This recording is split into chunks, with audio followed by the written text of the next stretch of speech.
Sir வணக்கம். வணக்கம் Gabriel. கடந்த சில நாட்டில் தமிழ்நாட்டில் பரபரப்பான ஒரு சூழல் இருக்குது.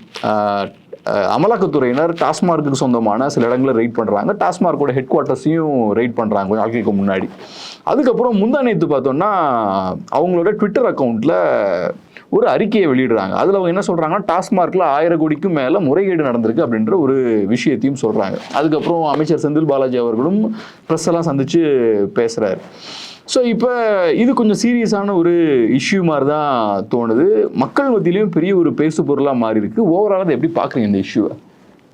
இது எப்பயுமே நமக்கு இந்த டாஸ்மாக்ங்கிறது பெரிய பிரச்சனைக்கு உண்டானது தான். ஒன்று சமூகத்துக்கும் கேடு, வீட்டுக்கும் நாட்டுக்கும் குடிக்கிறவனுக்கும் கேடுங்கிறது ஒரு பக்கம் இருந்தாலும், இந்த மாதிரி அரசாங்கத்தில் இருக்கக்கூடிய இந்த காசு அடிக்கிறதுல இது ஒரு பெரிய சேலஞ்சாக இருக்கக்கூடிய ஒரு டிபார்ட்மெண்ட்டாக பார்க்குறோம்.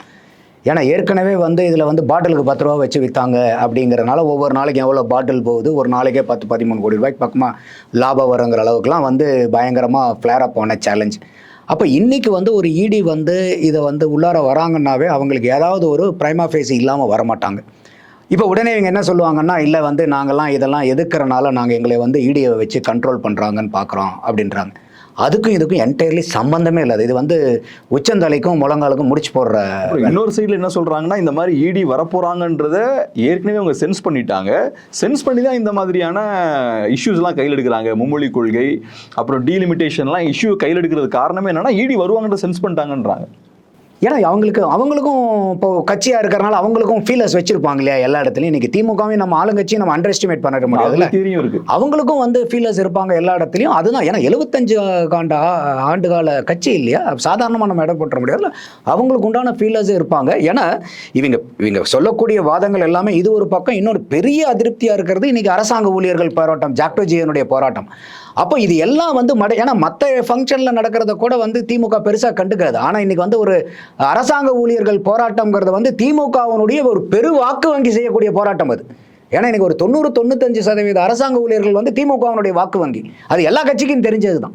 அப்போ அவங்களே இன்னைக்கு என்ன சொல்கிறாங்க, நீங்கள் எதிர்கட்சியாக இருந்தீங்கன்னா தான் எங்கள் மேலே அன்பு, கருணை, அனுசரணை எல்லாமே உங்களுக்கு வரும், உங்களை நாங்கள் எதிர்கட்சியாகவே உட்கார வைக்கிறோங்கிற அளவுக்கு அவங்க இன்னைக்கு ஏகப்பட்ட ஆன்டி இன்கம்பன்சியில் இருக்காங்க. ஏன்னா அவங்களுக்கு ஆன்டி இன்கம்பன்சிங்கிற கொடுத்த வாக்குறுதியில் ஒன்றை கூட நீங்கள் நிறைவேற்றலையேங்கிறது தான் அவங்களுக்கு கடுப்பு. அப்போ அந்த அளவுக்கு இருக்கும்போதெல்லாம் இதெல்லாம் அவங்க மடைமாற்ற வேண்டிய கட்டாயத்தில் இன்றைக்கி ஆட்சியாளர்கள் இருக்காங்க. அப்போ அதனால தான் மும்மொழின்னு சொல்லிட்டு அதில் ஓட்டுறாங்க. அதில் அது தேசிய கல்விக் கொள்கையை ஏற்றுக்காமல் போகிறது மாநிலத்தினுடைய முழுக்க உரிமை. நீங்கள் நான் ஏற்றுக்க முடியாத ரிஜெக்ட் பண்ணிட்டு போங்க, ஒன்றே அதுக்கு உண்டான காசை கேட்காதீங்க, அவ்வளோதான். அடுத்தது இன்றைக்கி டீலிமிட்டேஷனுங்கிறது இன்னைக்கு வரைக்கும் இப்போ நானே பார்த்தீங்கன்னா எனக்கு ஒரு மாற்று கருத்து இருக்குது. ஒரு தமிழனா ஒரு தமிழ்நாட்டில் எந்த விதமான ஒரு சீட்டு குறையிறதுன்னு மட்டும் இல்லை, விகிதாச்சார அடிப்படையில் நாளைக்கு எத்தனை சீட்டு ஏறுதோ நமக்கு இன்றைக்கி 7.18%, அதாவது 39 MP இருக்கும், 543 MP. அப்போ 39 வகுத்தல் 543 7.18%. அப்போ இன்னைக்கு நாளைக்கு எத்தனை ஏற்றுங்க, 700 எடுத்துங்க, 848 எடுத்துங்க, எவ்வளோ ஏற்றுனீங்கனாலும் எனக்கு அந்த 7.18ங்கிற விகிதாச்சார அடிப்படை அந்த ப்ரோராட்டா எனக்கு கிடைக்கணும்.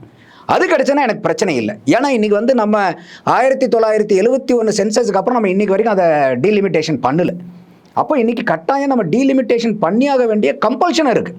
ஏன்னா இன்றைக்கி நம்ம ஒரு ஒத்த குடித்தனத்தில் இருக்கிறோம், நம்ம ஒரு பெட்ரூமில் இருக்கிறோம், நமக்கு புதுசாக கல்யாணம் ஆகி தான் இருக்கிறோம், கணவன் மனைவி. இன்றைக்கி 2-3 புள்ள பிறந்துருச்சு, அந்த பிள்ளைங்களுக்கும் கல்யாணம் பண்ணிட்டோம், அதுக்கு பேரம்பேத்திகள் வந்துருச்சு. இன்றைக்கி அந்த ஒத்த 1 பெட்ரூம்லேயும் நம்ம லீவ் பண்ண முடியாது. நம்ம ஒரு டபுள் பெட்ரூமோ ட்ரிபிள் பெட்ரூமுக்கோ போய் தான் ஆகணும். அந்த மாதிரி அன்னைக்கு நமக்கு 54 கோடி மக்கள் தொகையாக இருந்த நேரத்தில் 543 MPகள் ஒட்டுமொத்த இந்தியாவை நிர்வகிக்கிறதுக்காக வச்சுருந்தோம். இன்றைக்கி 140 கோடின்னு ஆயிடுச்சு. அப்போ இந்த மாதிரி மக்கள் தொகை 3 மடங்குக்கு மேலே ஏறினதுக்கப்புறம் அதே 543 MPக்களை வச்சு எல்லா மக்களுக்கும் சேவை பண்ண முடியுமானா கட்டாயமாக முடியாது. இது MPக்களுக்கு மட்டும் இல்லை, MLAக்களுக்கும் பொருந்தும். அதில் என்ன சிக்கல்னா சார், இப்போ நீங்கள் சொன்னது மாதிரி தமிழ்நாட்டோட MPs கண்டிப்பாக கம்மியாக மாட்டாங்க. ஏன்னா அது சென்ட்ரல் கவர்மெண்ட்டும் அதுக்கு அஷூரன்ஸ் கொடுக்குறாங்க, கண்டிப்பாக உங்களுக்கு அதிகம் தான் ஆவாங்க MPs அப்படின்றது. பட் இதில் பிரச்சனை என்னென்னா, இப்போ பீகார் மாதிரியான ஸ்டேட்ஸுக்கு பார்த்தோம்னா 2 மடங்கு MPs அதிகமாவாங்க. நமக்கு அப்படி ஆகாது. நமக்கு மேபி 3-4 MPs அதிகமாவாங்க. ஸோ அப்படி இருக்கும்போது ப்ரொபோஷனலாக நம்மளோட ரெப்ரஸன்டேஷன் கம்மியாகுது, நம்மளோட பவரும் கம்மியாகுது. இன்னைக்கு தமிழ்நாடு ஒரு பெரிய ஸ்டேட்டாக இருக்குது, 39 சீட்ஸ் இருக்கிறனால தான் நமக்கு ஒரு ரெஸ்பெக்ட் இருக்குது. இப்போவுமே பெருசாக ஒன்றும் லோக்சபாவில் நமக்கு வாய்ஸ் எதுவும் கிடையாது. பட் அந்த ப்ரொபோஷனலாக நம்ம நம்பர்ஸ் கம்மியாகுதுன்னா அப்போ சென்ட்ரலில் பவரில் இருக்கவங்களுக்கு தமிழ்நாடுன்ற ஸ்டேட் தேவையே இல்லை, எப்படி நாகாலாந்து இந்த நார்த் ஈஸ்ட்ல இருக்கக்கூடிய ஸ்டேட்ஸ்லாம் எப்படி ஒதுக்கி வச்சிடறாங்களோ, காஷ்மீர் எப்படி ஒதுக்கி வச்சிடறாங்களோ, அதே மாதிரி நம்மளையும் இவன் வந்தா வரான், வரட்டுனா போறான், போயிடலான்னு போயிடுவாங்க. இப்போ காஷ்மீர்ல பார்த்தோம்னா பிஜேபி 3 சீட்ஸ்ல கண்டெஸ்டே பண்ணல, கேண்டிடேட்ஸே போடல. ஸோ எனக்கு காஷ்மீரே தேவையில்லை அப்படின்ற இடத்துக்கு போயிட்டாங்க. அந்த மாதிரி ஒரு சூழல் வரதுக்கு வாய்ப்பு இருக்குல்ல, நமக்கு ப்ரொபோஷனலா ரெப்ரசன்டேஷன் கம்மியாகுது. ஆமாம், அதனால தான் நானும் வந்து ஆரம்பத்தில் வந்து இதுக்கு எதிர்ப்பு குரல் கொடுத்தேன். இது வந்து இப்போ என்னன்னா அமித்ஷா வந்து கோயம்புத்தூரில் பேசும்போது என்ன சொல்றாரு, இது பாப்புலேஷன் மட்டும் இல்லை, ப்ரோராட்டா பேசிஸில் தான் இதை நாங்கள் கொண்டு வருங்கிறது அனௌன்ஸ் பண்ணுறாரு. அவர் சாதாரண இன்னைக்கு அண்ணாமலை சொல்றதை பற்றி எனக்கு கவலை இல்லை, ஏன்னா அவர் கட்சி தலைவர், இங்கே இருக்கக்கூடிய local person, is not an authoritative person declare. ஆனால் அமித்ஷாங்கிறது ஹோம் மினிஸ்டர். அவர் வந்து இன்னைக்கு சொல்றாரு, கோயம்புத்தூர் பப்ளிக் மீட்டிங்கில் சொல்றாரு, நாங்கள் ப்ரோராட்டா பேசிஸில் தான் கொடுப்போன்ட்டார். அப்போ அதுக்கு மேலேயும் வந்து இவங்க அந்த பயத்தை கிளப்பணுங்கிற அவசியம் கிடையாது. ஏன்னா ப்ரோராட்டாங்கிறது என்ன, விகிதாச்சார அடிப்படையில் ப்ரொபோஷனேட்டாக கொடுக்குறங்கிறது தான் அதனுடைய மீனிங்.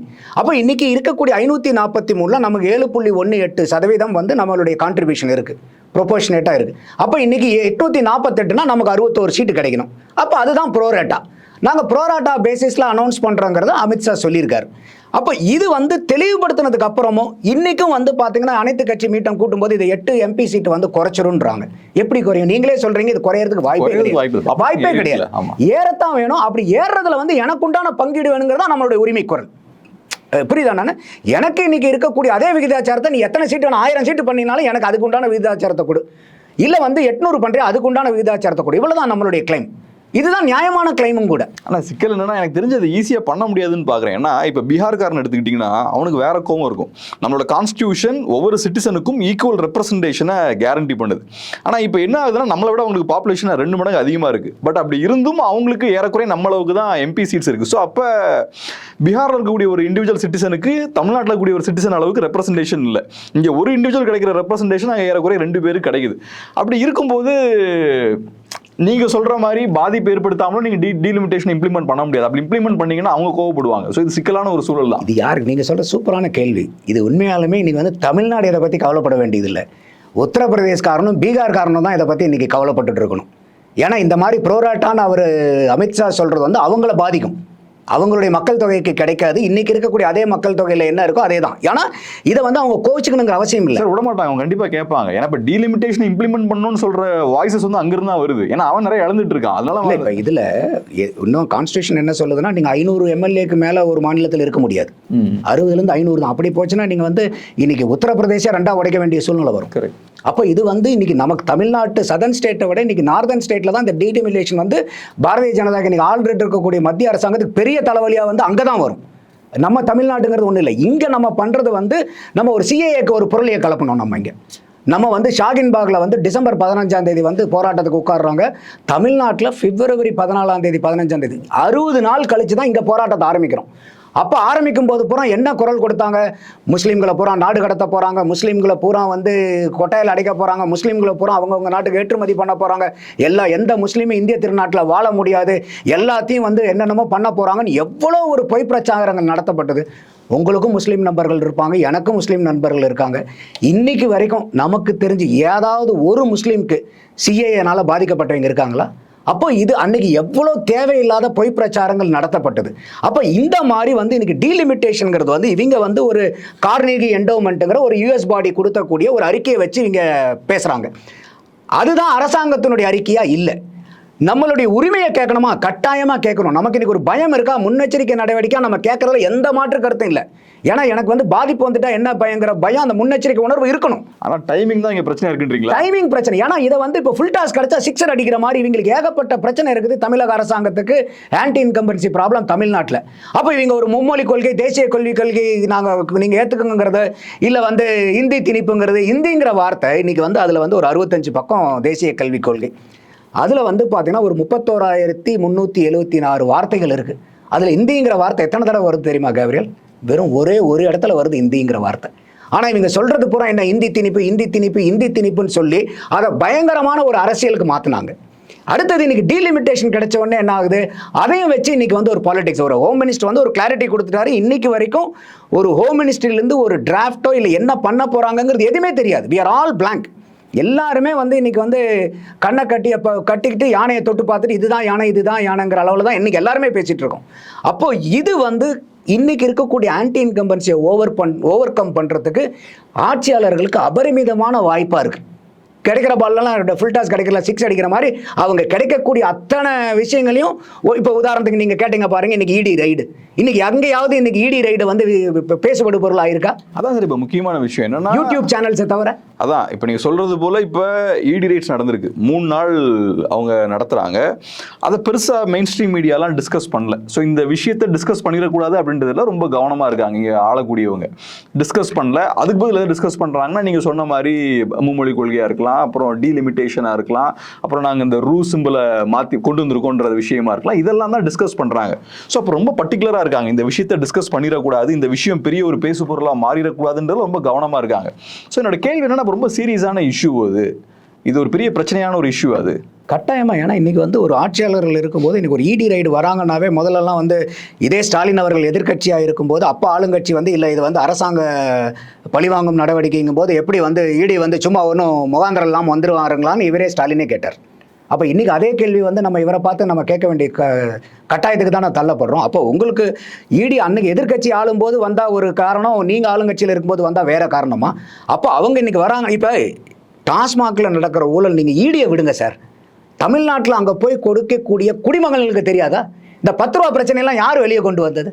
குடிமக்கள் கொண்டு வந்தது தானே, டாஸ்மாக் குடிமக்கள் கொண்டு வந்தது தானே.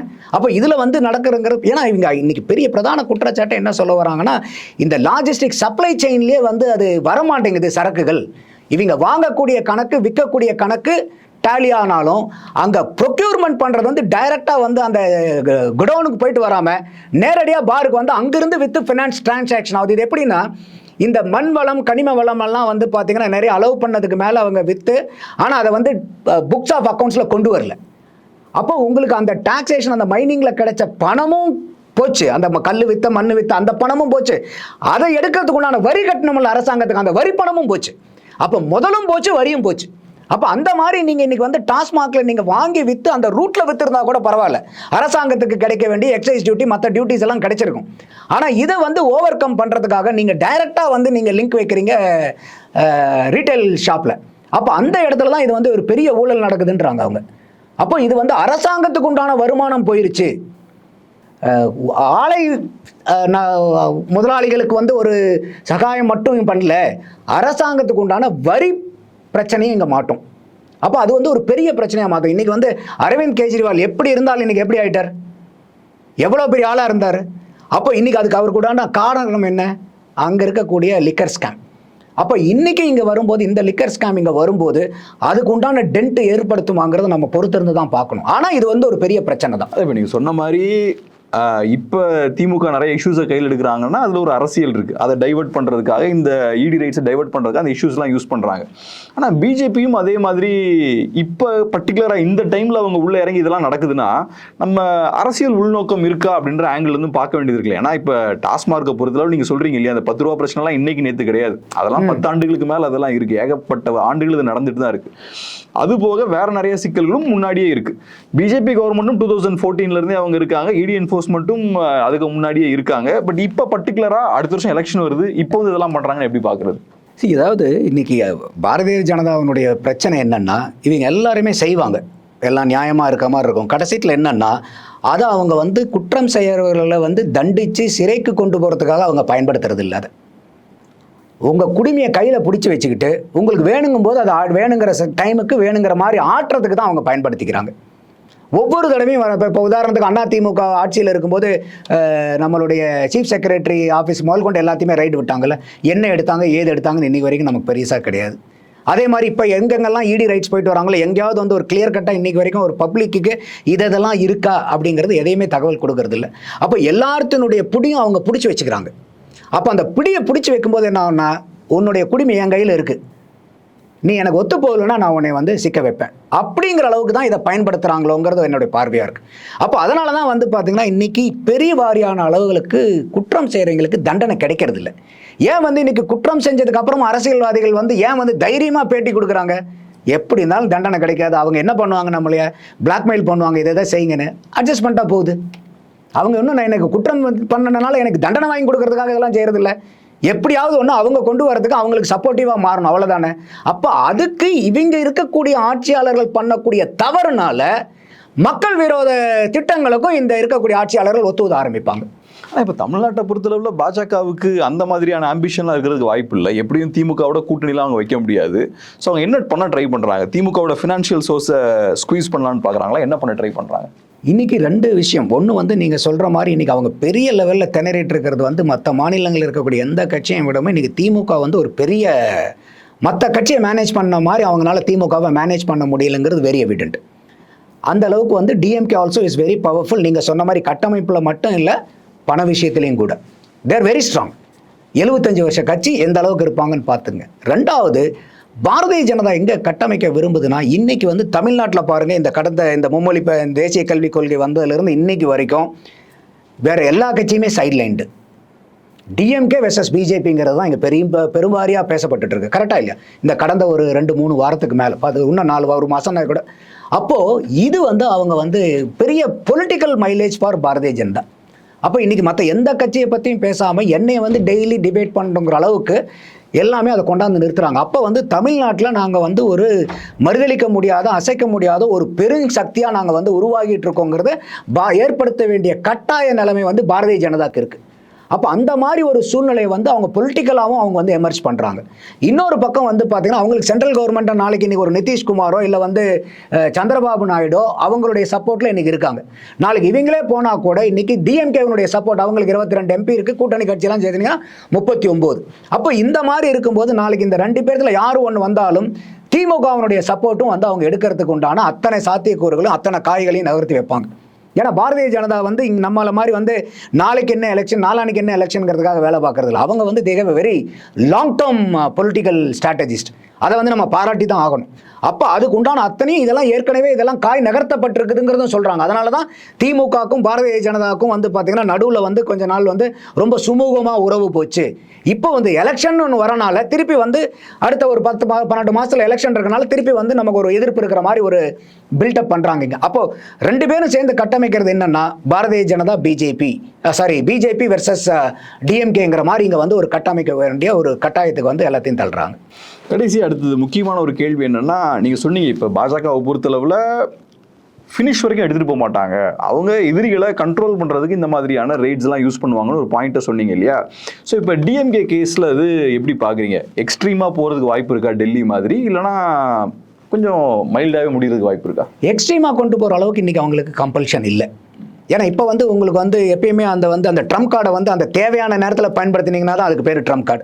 இப்போ ஒன்றுமே இப்போ நாளைக்கு என்ன தான் எடுத்தாலும் உடனே வந்து 2026 வந்து பாரதிய ஜனதா எங்கள் ஆட்சியை பிடிச்சிருமா தனிப்பெரும் கட்சியான கிடையாது. இல்லை இன்றைக்கி நாளைக்கே வந்து சந்திரபாபு நாயுடும் வந்து நிதிஷ்குமார் அவங்க கூடாரத்தை விட்டு போக போகிறாங்களா, அவங்களுக்கு இதுவும் நடக்க போகிறது இல்லை. அப்போ என்னென்னா இதெல்லாம் வந்து அவங்க தே வில் மேக் மூவ்ஸ். எப்படி வந்து ஒரு செஸ்ஸில் வந்து இனிஷியல் மூவ்ஸ் எடுப்பாங்க பாருங்கள், அந்த மாதிரி ஒரு இனிஷியல் மூவ்ஸ் எடுத்துகிட்டு இருக்காங்க. அப்போ இந்த மாதிரி வரும்போது இன்றைக்கி பாரதிய ஜனதா வந்து ஒரு அதிகமாக வளர்ந்துட்டு இருக்கு தமிழ்நாட்டில்னு வரும்போது இன்றைக்கி எடப்பாடி அவர்களுக்கும் வந்து வரப்போகிற தேர்தலில் ஜெயிச்சாகணுங்கிற கட்டாயம் இருக்கனால இவங்க இன்னைக்கு வந்து அலையன்ஸை நோக்கி தான் போவாங்க. இன்னைக்கு எப்படி இருந்தாலும் ஏடிஎம்கே கூட வந்து அலையன்ஸ் வச்சே ஆகணுங்கிறது தான் பாரதிய ஜனதாவை நிர்பந்திச்சுட்டு இருக்கிறது. அதே மாதிரி எடப்பாடி அவர்களுக்கும் இன்னைக்கு வந்து விஜய் வந்து அவர் கூட போகலன்னு சொல்லிட்டனால அவருக்கும் வந்து ஒரு வலுவான கூட்டணி தேவைங்கிறது வந்து எங்கே வருதுன்னா, இன்னைக்கு பாரதிய ஜனதா கூட போனால் அங்கே ஒரு 18% வாக்கு இருக்கு. அப்போ இந்த மாதிரி பிரச்சனைகளையும் இன்னைக்கு வந்து இந்த கடந்த 1-1.5 மாதத்துக்கு மேலே இந்த பிரச்சனைகள்லாம் பிஜேபியா டிஎம்கேவான்னு பேசும்போது பிஜேபிக்கு ஆதரவான சில வாக்குகளும் நம்ம மாறுறதை பார்க்க முடியும் மக்கள்கிட்ட. ஏன்னா இன்னைக்கு வந்து இந்த இந்திய எதிர்ப்புங்கிறது இந்த மும்மொழி கொள்கையில இல்லை. ஆனாலும் அப்படி இருக்கிறதா இவங்க விதண்டாவாதம் பண்றாங்கன்னு வச்சுக்கிட்டா கூட அந்த இந்திய படிச்சாதான் என்னங்கிறது அன்னைக்கு கேட்ட குரல்கள் எல்லாம் இல்லை. இன்னைக்கு என்ன சொல்றாங்க, அப்ப என்ன உன் வீட்டு பசங்க பிள்ளைங்க பேரானங்க தான் படிக்கணுமா, எங்க இல்லாதவன் படிக்க கூடாதாங்கிற குரல் அதிகமாயிருச்சு இப்போ. அப்போ அதெல்லாம் என்ன ஆகும்னா ஷிஃப்டிங் டுவர்ட்ஸ் அந்த மாதிரி என்ன இருக்க ஆளுங்க அப்புறம் இன்னைக்கு பாரதிய ஜனதா கூட சில டில்ட் ஆகிறாங்க. அப்போ அந்த மாதிரி இருக்கும்போது அங்கே ஒரு ஏற்கனவே ஒரு 18% இருக்கிறனால அதிமுக ஒரு 22ங்கிறனால இது ரெண்டையும் சேர்த்திங்கனாவே 40% ஓட்டு எக்ஸிஸ்டிங் ஓட் ஷேர். அப்போ வந்து அதிமுக இது வரைக்கும் இருந்த பிரச்சனை என்னன்னா, இங்கே போனால் மைனாரிட்டி ஓட்டு வராதே அப்படிங்கிறது தான் எடப்பாடியினுடைய பெரிய தலைவலி. சேர்றதுக்கு வாய்ப்பு இருக்குன்னு நினைக்கிறீங்களா எலெக்ஷனில்? இன்னைக்கு 2 பேருமே கம்பல்ஷனில் இருக்காங்க, அதனால வாய்ப்பு ஜாஸ்தியாக இருக்கிறங்கிறத நான் பார்க்குறேன். அப்போது இன்றைக்கி எடப்பாடியாருக்கு வந்து என்னன்னாக்கா, இன்றைக்கி மைனாரிட்டி ஓட்டு வரணும்னா இன்றைக்கி அதிகபட்சமாக எடுத்துட்டிங்கன்னா ஒரு 18% மைனாரிட்டி தமிழ்நாட்டில் 18 to 20% முழுக்க அதிமுகவுக்கு வந்துருமா? வராது, வாய்ப்பே கிடையாது. ஒரு பாதிக்கு பாதி வருதுன்னா கூட ஒரு 8 to 10% கிடைக்கலாம் அவங்களுக்கு. பாதிக்கு பாதி, இதே அதிகபட்சம். அது கூட வரதுக்கு வாய்ப்பு கிடையாது. ஏன் நான் சொல்றேன்னா, காங்கிரஸ் பார்ட்டி டிஎம்கேல இருக்கிற வரைக்கும் மைனாரிட்டி ஓட்ஸ் இங்க ஷிஃப்ட் ஆகாது. அப்சல்யூட்லி. இது காங்கிரஸ் அதாவது திமுகவுக்கு வந்து இன்னைக்கு வந்து மைனாரிட்டியினுடைய வாக்கு சதவீதம் திமுகவுக்கு அதிகம் இல்லை, திமுக கூட்டணிக்கு அதிகம். நீங்கள் சொன்ன ஒரு ரீசன் காங்கிரஸ் இருக்கிறனால, ரெண்டாவது திருமாவளவன் அங்கே இருக்கிறனால. இன்னைக்கு திருமாவளவன் தான் வந்து இன்னைக்கு பாரதிய ஜனதா சனாதன சக்திகளெல்லாம் எதிர்த்து பெரிய குரல் கொடுக்குறீங்க. திமுகவில் இருக்கிறவங்க யாருனாலையும் அந்த குரல் கொடுக்க முடியறதில்லை. ஏன்னா அவங்களுடைய கொள்கையெல்லாம் நீத்து போச்சு. எங்கள் கட்சியிலே 80 to 90% இந்துக்கள் தான் இருக்காங்கன்னு சொல்கிறது, அதே மாதிரி வந்து வேல் தூக்குறது, முருகனுக்கு வந்து சர்வதேச மாநாடு நடத்துறது, உதயநிதி ஸ்டாலின் அவர்கள் வந்து ஐ ஆம் அ ப்ரௌட் கிறிஸ்டியன் சொல்கிறது, எல்லாமே வந்து அவங்க வந்து கொள்கையில் நீத்து போயிட்டாங்க. அப்போ இந்த திருமாவளவன் அவர்களும் காங்கிரஸ் அங்க இருக்கிறனால தான் மைனாரிட்டியினுடைய ஓட்டு அங்க கிடைக்குது. திமுகவுக்குன்னு மைனாரிட்டி ஓட் பேங்க் கிடையாது. அப்படியே நீங்க சொல்ற மாதிரி அதிகபட்சம் வந்தா கூட ஒரு 4-5% வாக்கு வங்கி கிடைச்சாவே பெரிய விஷயம். ஆனா இங்க பாரதிய ஜனதா கூட போகும்போது 18% வாக்கு வங்கி அப்படியே அங்க டிரான்ஸ்ஃபர் ஆகுதுங்கிறது எடப்பாடியை பொறுத்த வரைக்கும் இது வந்து வெரி வெரி வின்னபிள் ஈக்குவேஷன்.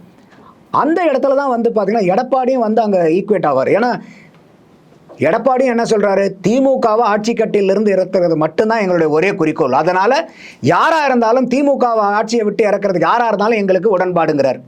இதே வந்து ஒரு 2 மாசத்துக்கு முன்னாடி அண்ணாமலை அவர்களும் ஒரு தேசிய தொலைக்காட்சியில் சொல்லும்போது, எனக்கு அந்த மாதிரி எந்த பிரச்சனையெல்லாம் இப்போ கிடையாது, நான் வந்து ஒரு சாதாரண கட்சியினுடைய தொண்டன், கூட்டணி குறித்தெல்லாம் கட்சியில் இருக்கக்கூடிய மேலிடம் தான் முடிவு பண்ண போகுது, அதனால இன்னைக்கு திமுகவை வந்து ஆட்சி கட்டிலிருந்து இறக்கிறதுக்காக என்ன செய்யறதுக்கும் ஏது செய்யறதுக்கும் நாங்கள் ரெடிங்கிறார்.